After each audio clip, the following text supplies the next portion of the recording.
এখন 5টা 47 বিকাল। আকাশে প্রচুর মেঘ, মেঘের ঘনঘটা, বৃষ্টি আসতে পারে যে কোনো মুহূর্তে। ঠিক সেই মুহূর্তে টিজের ক্যাম্পাসকে ক্যামেরায় বন্দি করলাম।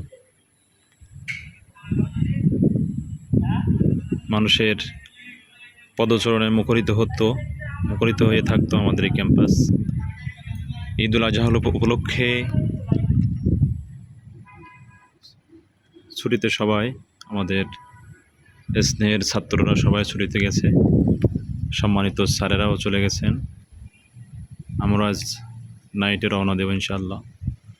এই পড়ন্ত বিকেলে সুন্দর মনোমুগ্ধকর পরিবেশ, হিমেল হাওয়া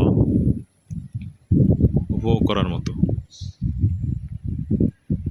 মহান আল্লাহ পাক যেন সকল বালা মুসিবত থেকে আমাদের এটি যে বিজ্ঞানের একাডেমিকে রক্ষা করেন, আল্লাহর ভরসায় রেখে গেলাম।